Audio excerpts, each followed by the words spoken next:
Welcome back, fellow armchair generals. This is Gamer 1745 here. We're going to try this again. I mean that in two or three senses. One, I made a really great first episode to this series, and it just didn't work. The recording part of it, it was good. I had some really brilliant conversations with you guys all, and thought it was great. Then I went to go check, and oops, it didn't work.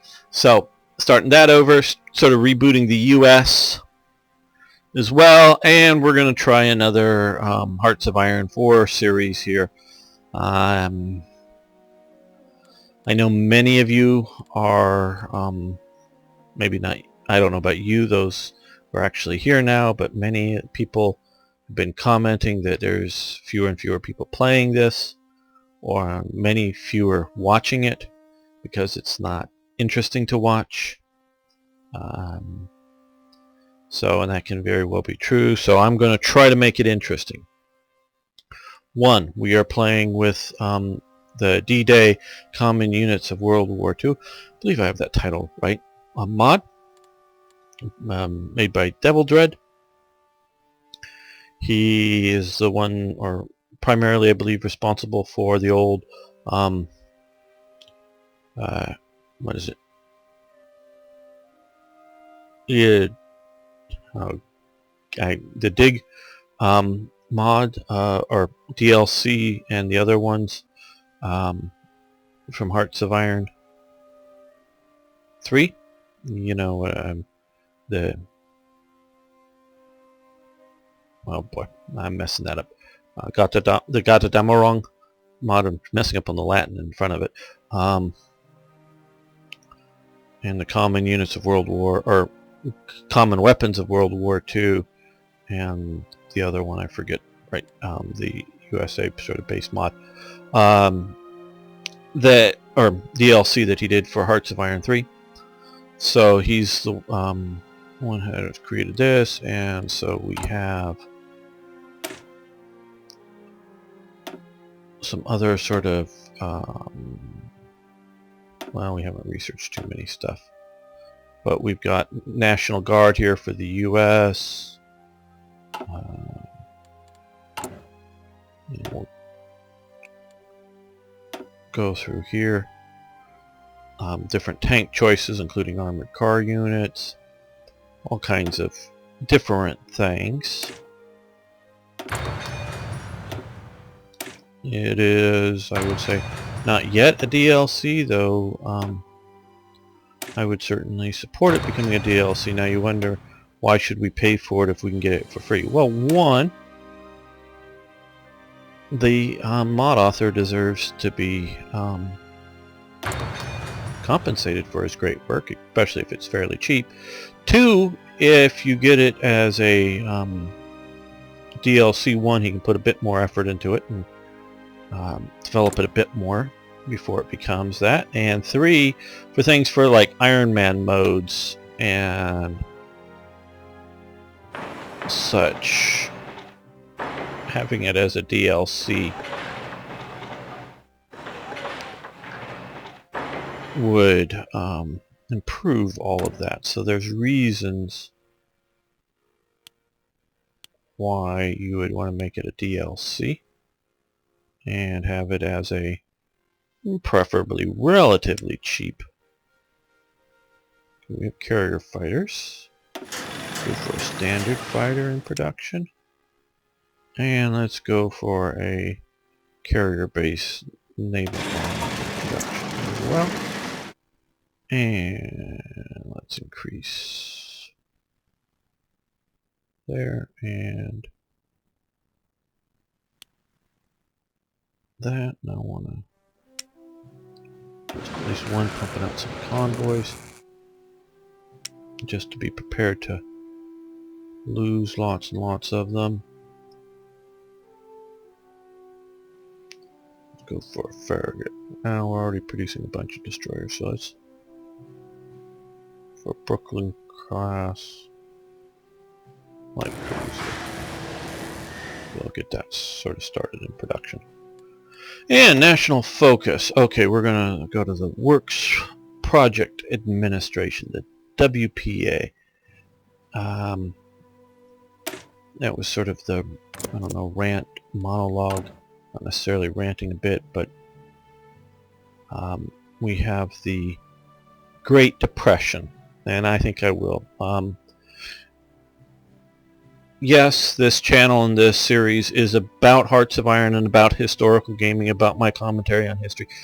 But it is also, and one of the, because I'm not making really any money on this, one of the main reasons I also make this series is to talk about the lessons of history and how they can apply to today and into the future. Okay? That is an important thing, how they can apply into the future. Smoot-Hawley, and those are two guys' names. America, they thought, maybe very rightly, was getting shafted by a lot of bad overseas trade deals with nations and trading situations. So they wanted to protect American business from overseas competition. So they put on all these tariff barriers. Well, they definitely made America great. They gave us a really great, something that, you know, name it. Tell me how many things that we put the title great to in America. I want to know, like, do we have the Great War? Okay, that's World War I before there was World War II, and that was sort of a common term, but for the U.S., it was bad. For the rest of the world, it was a pretty terrible thing, the Great War. What else do we call the Great? Is like Washington the Great? No, he's just George Washington, the first president. Is it MacArthur the Great? No. Who do we have like the Great? Or what is, you know, what is the great thing in the U.S.? And I'd love you to post me something, because maybe I'm just missing something. But there's one big thing that is sort of all-American that we call the Great. The Great Depression. It was such a wonderful depression, we called it great, and we made it last as long as we can so that we could have lots and lots of depression, because depression must be good. Now, money was still money back then, meaning it was still either on the gold and or silver standard, meaning you could go in and turn in your dollar and get a gold dollar. Well, gold wasn't in dollar form, but you get a silver dollar, or you could get like a $50 gold piece or whatever it was at that time. Money was money. It wasn't fiat currency. It wasn't, we claim this is money, so it is money. No, it was backed up with something real.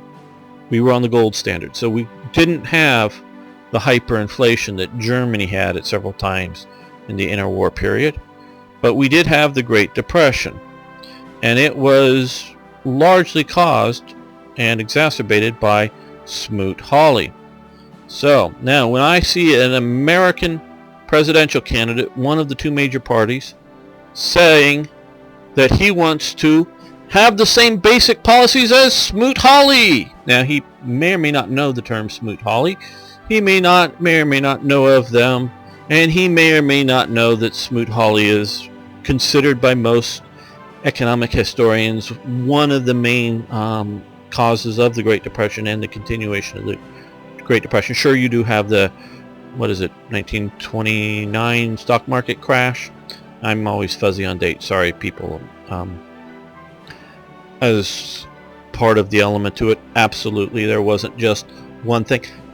But we did sort of have that banking crisis with Lehman Brothers going out of business and the big government bailouts too big to fail banking crisis that, you know, we had to do uncapitalistic things to save capitalism already. So we've done that, and we're in the sort of a minor depression, recession, depends on how you want to technically use the terms and how you want to measure the economy ever since. That's these last 8 years with Obama. And I'm not just blaming Obama. A lot of that was started out under Bush. But so we have that all going for us, all that great and good stuff. So we've got that going. Now he wants to negotiate better trade deals with China and all these other nations. Well, and he wants to do it not by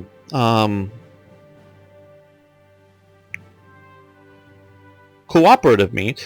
He wants to do it by threats. Now, Trump is a good businessman. I don't know if he's a great businessman or not, but he is a good businessman.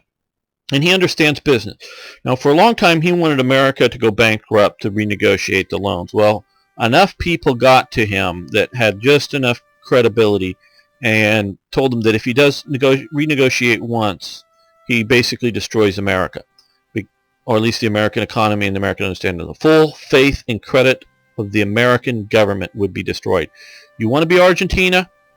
You know anything about Argentina and its inflationary stuff continuing to this day from way back before World War II? It's ongoing, as well as many other Latin American countries. They have constantly defaulted on their debts to the International Monetary Fund and other one-off, nation-to-nation loans and other loans, and renegotiated them and all this other stuff. They've constantly done that. So that's what their economy is. You do that just once with America, you destroy the full faith and credit of the American government. Now, we are continuing down a path with the American government. This is besides Trump, whether he wins or loses or whatever he does, that will eventually cause a collapse of the American economic system if we continue down this path. But we still have a chance to dig our way out of this situation, primarily with economic growth, but you can have ways to dig yourself out without losing the full faith and credit of the American government. If you take good measures in enough time, it may or may not be very painful depending on the situation. I can see several ways that it would or would not be painful, but we can dig it out without having the collapse. But if we continue down this path, again, with or without Bush, we will have an economic collapse because we have a fiat currency and we're racking up all kinds of debts, and there will just be no way to pay our way out if we continue down this path. Will the politicians be able to take the hard medicine and do it, or will they just keep pushing it down the road to the next set of politicians? I don't know, but that's where we're heading. But back to the point. Trump learned that you can't do that, so he's backed away from this. But he still wants to. When you're in a business situation and you have something that somebody else wants, you can negotiate and play hardball, saying like, hey, we'll cut off your access to this if you don't play this. That's all good.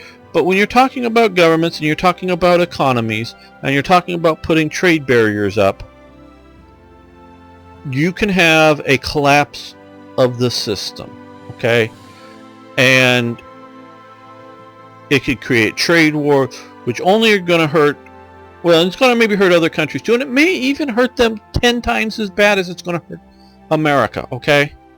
But it's going to hurt America. Now, I'm not saying all the trade deals we have, or this NAFTA agreement, which I was against way back when, between Canada and Mexico and the U.S. I'm not saying that everything that's been done in the name of free trade is a good idea. Remember, NAFTA was a Clinton administration thing. She's the other person running. They're pro-NAFTA. So you got bad on either side. This is not a pro-Hillary or pro-Trump thing.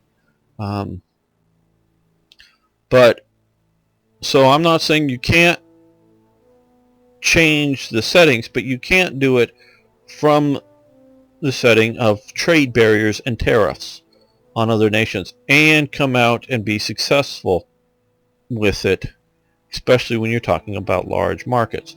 So America has currently the Great Depression effect.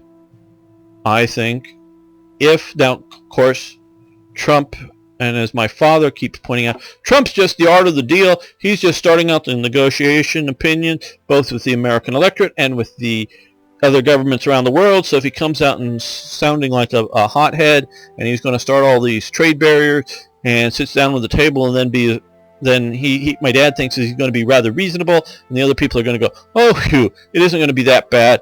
They're going to negotiate for, an okay deal for everybody, but not what Trump was threatening. That may be what happens. I don't know, but he's making sounds like putting us back to FDR's day. Okay, that's sort of that rant lesson from history. So let's continue. Well, let's start this going here. We're going to put it up to here because we don't have too much going. And we are building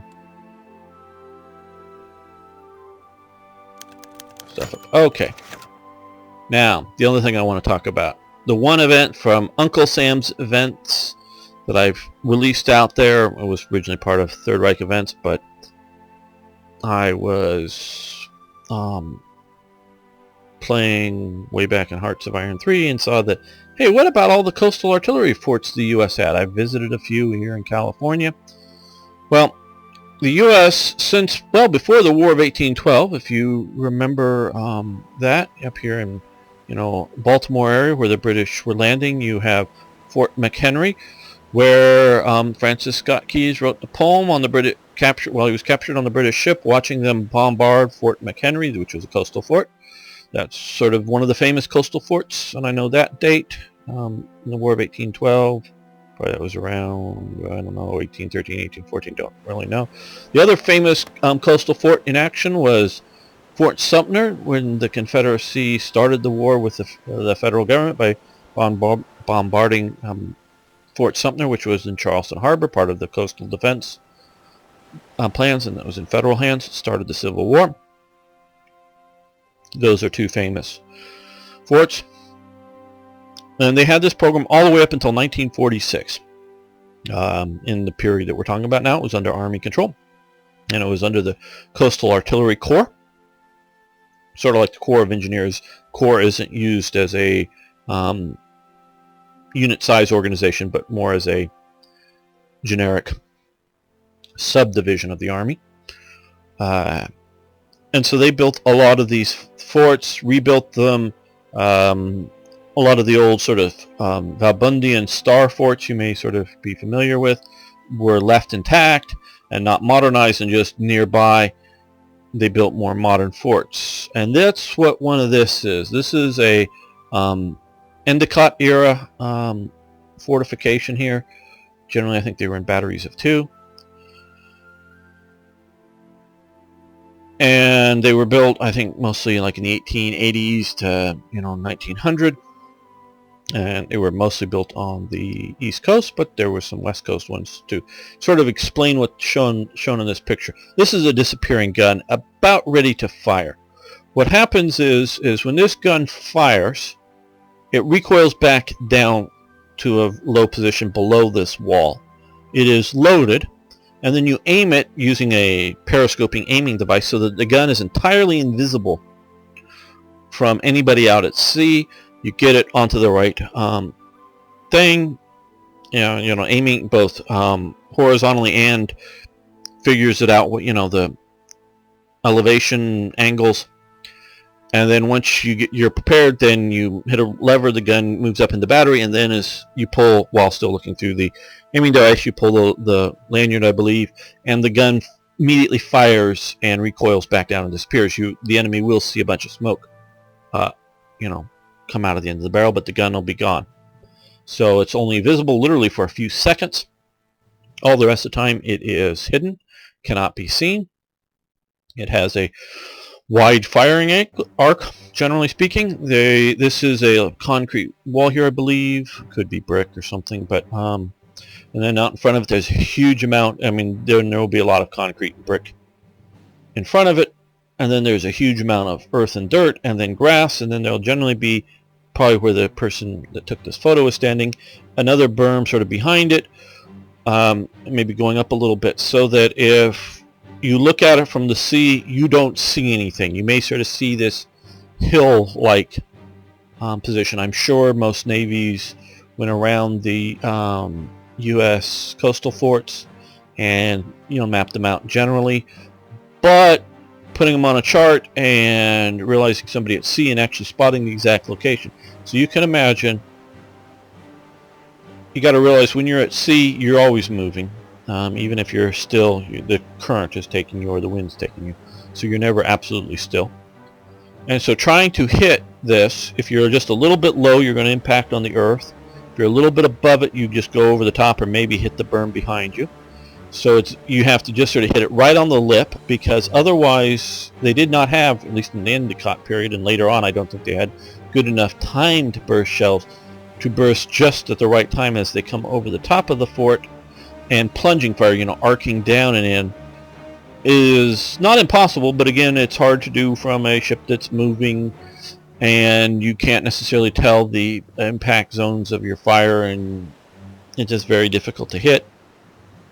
So that's what these Endicott guns were, and they're sort of out of date by this time, and bigger naval guns on battleships could well outrange them, but again, it's very hard to spot, so they just wait until the ships come in to range, and then they start engaging them. And so these were put up all along the coast. Now, it's the symbol for the coastal artillery, and that's what one of these things look like. I'm not for just the one event, I'm not resizing the display image, so you get this sort of messed up thing. So you could get it now. And I've also added in my research from several very good websites, mainly that gave me this different levels of guns and their position, so you can see the guns as well. Some of the reasons there, some of the ports that were pretty big, ship manufacturing and commerce. There was a lot up in New England back then, before the days of container ships. But you can see around New York, all these other places, that they are improved. Down here at some of these ports, I also added in the Panama defenses, which included some landward stuff too, and they did have that as well. And then the California based in San Diego, in Los Angeles, all around. Now, they did have World War I era fortifications built. Now, one thing is, you may have noticed, and I probably should have pointed out before I had the picture go away, there's no top cover to these coastal forts. Well, like I say, it was very difficult to hit them from the sea. And even if you had a spotter plane up there trying to radio you down your fall of your shot, it's still going to be fairly difficult to hit. But of course, they were incredibly vulnerable to air attacks from any sort of carriers, and obviously carriers were only just coming online, post World War I. Now, there was the first London Naval Agreement. What was it, 24, 28? I forget exactly. 19, 24, 28, somewhere in that period. And the U.S. had been planning a new class of battleships, because other nations were, and so they were following along. And when that agreement was reached, I think they maybe started to build a few hulls, but they had already built all the, or if not all, most of the guns themselves for them, or at least the gun barrels. And those were the Navy. And so as time went on, the Navy was releasing these gun barrels to the Army, and the Army was making the rest of the gun carriage for mounting. And those mountings did have concrete top covers and more limited fire arcs, but they were much greater range. It was 10, 12 inches. I forget exactly what they were, maybe a bit bigger guns, but also they were, much more like this, no things here. But they were also not just, it's not just a matter of diameter, of the round going out, it's how big the casing, the charge is behind it, and all that affects. So they were being released to the Army as needed, and I calculated those in at the time of 1936. They continued to build up until through the war, and for a while they had a bunch of these modern guns in that never got put into ships, because by the time the U.S. really started building more battleships, they went for bigger, better guns. pulled them out of a few places and moved them to some places they thought were more vulnerable. So they were actively building and manning these forts until the end of World War II. And of course, with carriers and nuclear weapons, they were determined to be obsolete. We did do some Nike long-range surface-to-air missiles, but those weren't under the Coastal Artillery Corps. I think they were probably under the Air Force, actually. But so that ends the U.S. coastal fort building plan, and they were designed to protect shipping in ports, so you couldn't steam along the coast readily and bombard commercial shipping is in a port. Like I was saying, most of the heavy guns on battleships outranged them, but if you're standing way out to sea beyond the ability to, I want to keep some submarines in production,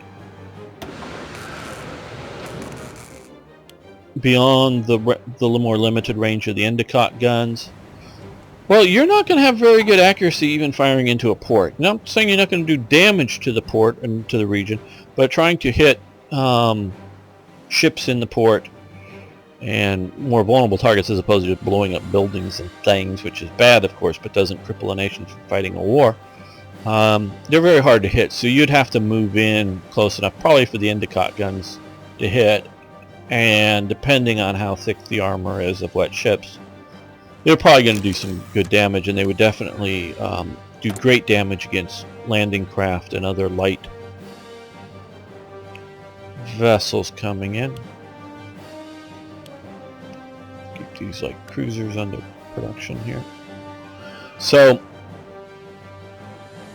they were very useful. Now this both helps the U.S. in that it's more protected from naval invasions, also sort of hurts a little bit because they do get a few more ports that, if you're like some of my strategies you may have seen from Hearts of Iron 3, is sort of, island hopping across here to invade the U.S. through the north via Canada, but having a few more ports meaning we can supply more things. But that's been added to increase the historical conditions more accurately. And so you can get that. That mod is compatible with almost any mod out there, unless the mod greatly changes the map for the U.S., which it can. Obviously we greatly changed the map here with the no man's land for Africa, but so long as the province numbers and locations and whatnot are not being changed for the U.S.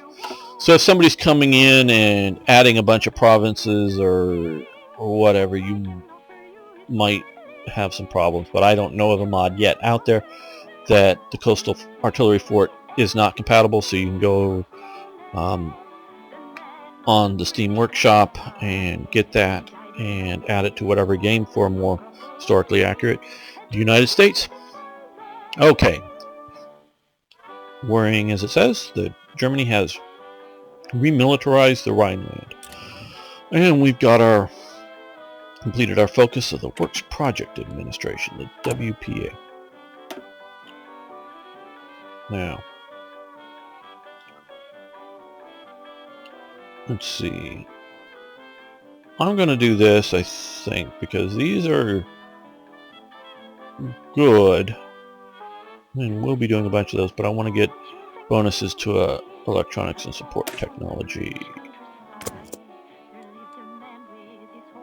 And we can modify the government. Now, we just got 150 from that, basically, because we are not growing at all, because we're only getting 2 naturally points, political power points per day. One is minusing 1 political power point cost from the national spirit of Great Depression. The other one is for, unless we wanted to stop, focusing on national focus. One is for that, so we're not getting any. So what you need to do here, if you're playing as the U.S., it's, yes, Robert Taft as a silent workhorse.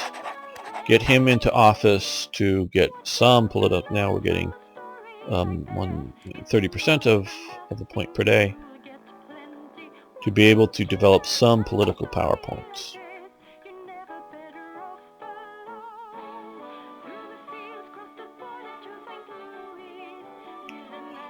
The Allied music is more of, I would say, English music, but still we're using it. I hope it's not offensive or too distracting.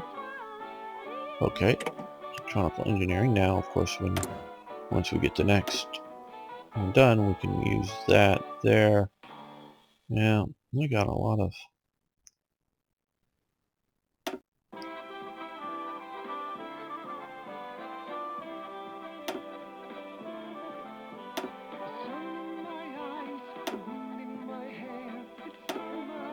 Trying to think if there's a...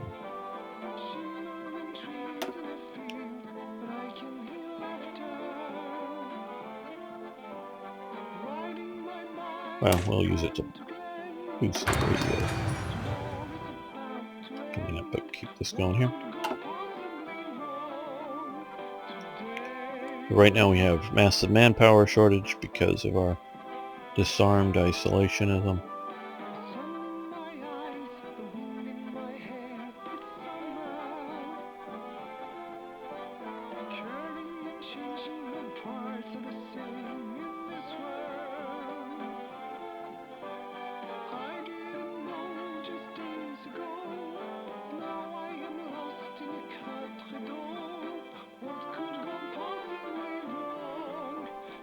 There's really not too much to do right now. How is Italy doing? Well, Ethiopia has successfully pushed Italy out of the north here with the, and I think this may have to do with the DiDay mod here. I don't think it has anything to do with the map mod. Okay, well, we've got support weapons and basic machine tools, so we're going to leave that for the moment because we're going to come over here and do this. And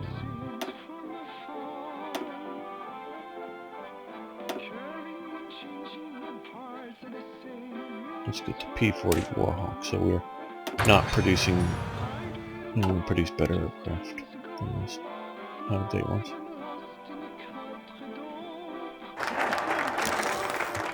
And the Committee for Technology, here we are, great. Now of course we have that done. We're going to wait on that for a while. But we're going to come over here, and this is important. Each one of these will give us 150 political power points, so those will really help us improve our government. So I want to get, well, that's also good. Bureau of Ships, Navy experience. Now we'll do this.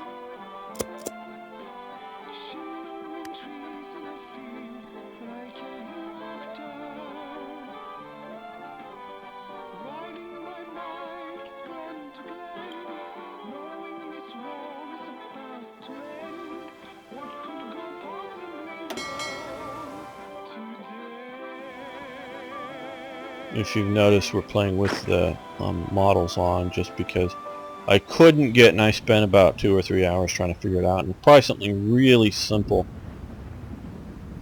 And I thought I got it, but it just doesn't seem to work to try to get the larger counters mod to work with the D-Days. It wasn't displaying his unique divisional icons properly on the counters, and I know I went in and played with the interface files that I thought should have done it, but obviously didn't work. Okay, and of course we are trying to expand as much as we can our industry here.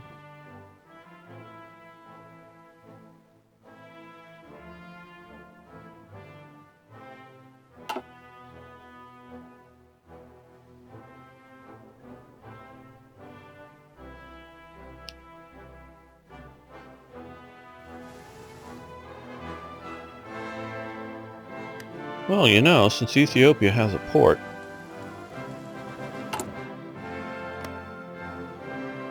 oh, no, we haven't got world tension high enough yet so that we can I wasn't going to send any troops. I knew we couldn't send volunteers, but I was hoping that we could at least land to Haile Selassie, get some experience.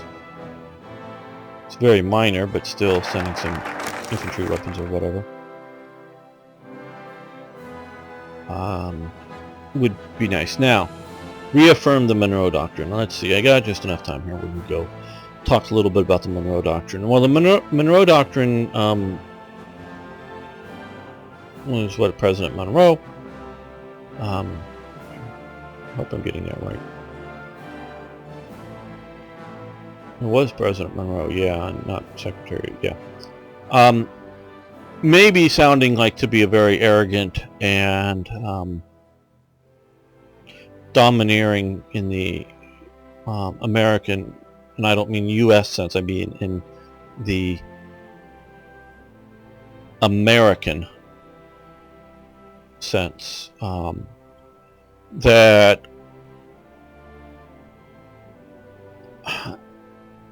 I think it's artificially that they've sort of taken offense to. I've had some people with various Latin American backgrounds sort of think it was arrogant of the U.S. to do.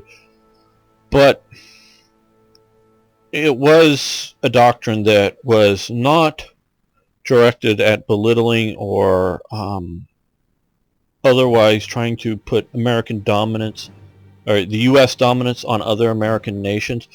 What it was an attempt to keep European powers out of America. Now, of course, obviously, Canada at the time was well established as British. Cuba was still very much part of Spain. These little countries down here, the Guineas, were, various colonial powers still.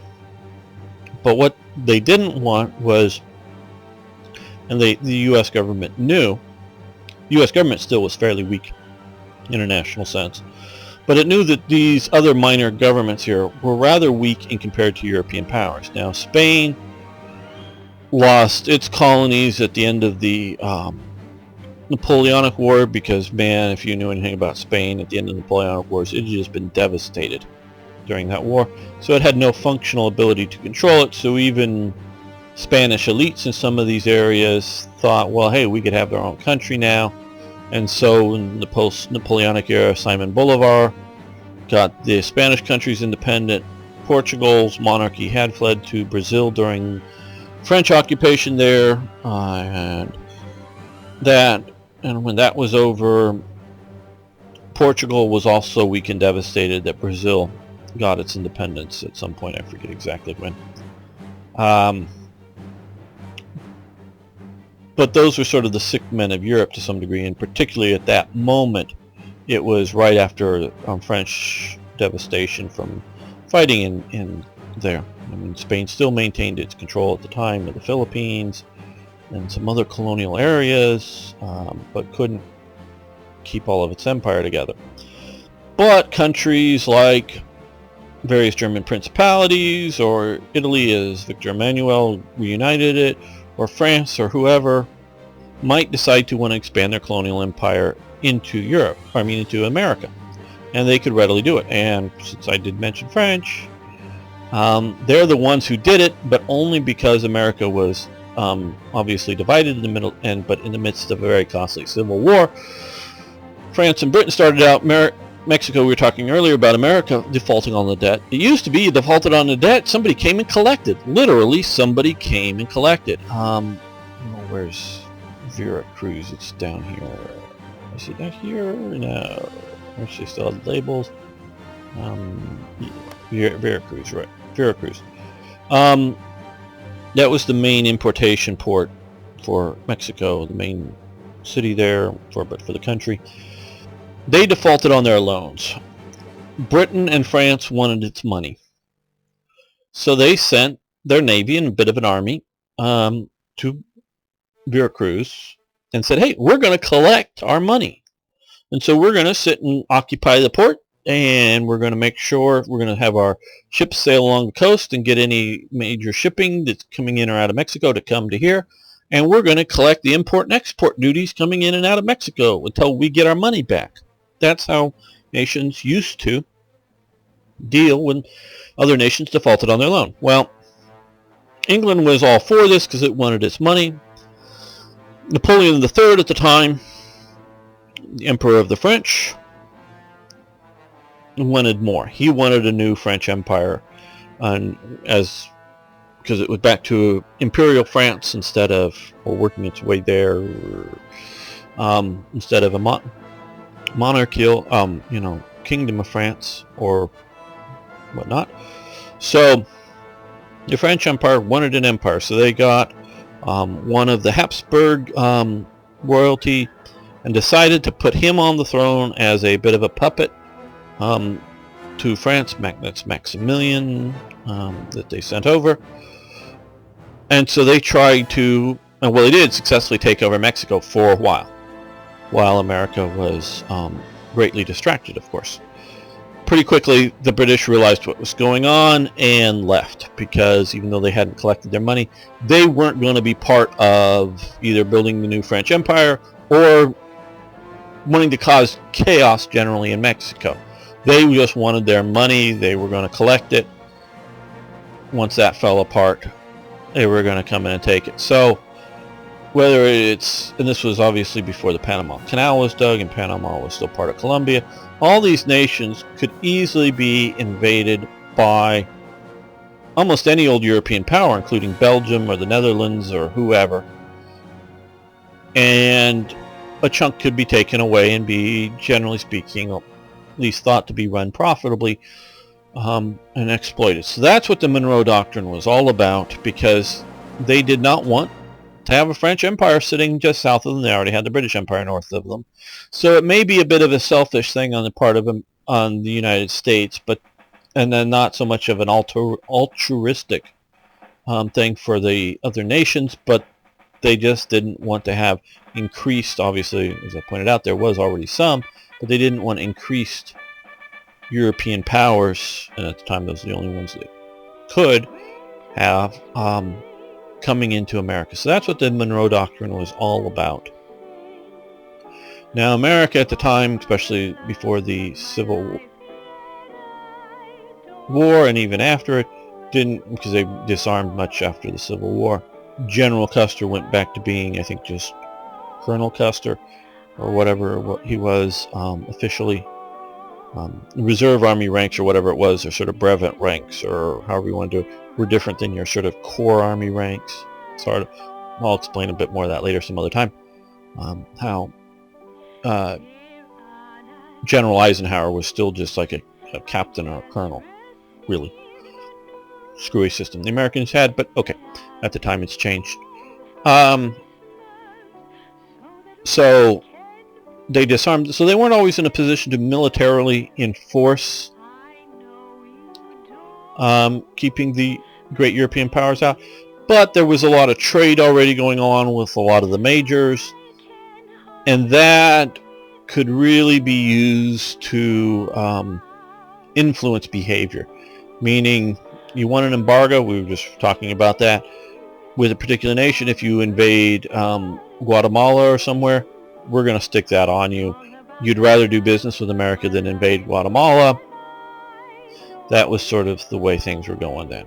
And of course, in those days, trade with Europe was important, but the U.S. just had what was apparently to them limitless expansion, so we didn't need the trade as much as they needed the trade with us, is how I would put that. So that's it. So we've got the Monroe Doctrine, and at this point we're going to end this episode. Thanks for watching. Thanks for liking the video. Please post questions, comments, suggestions. You think I'm wrong about something, if you know I'm wrong about a date or a place.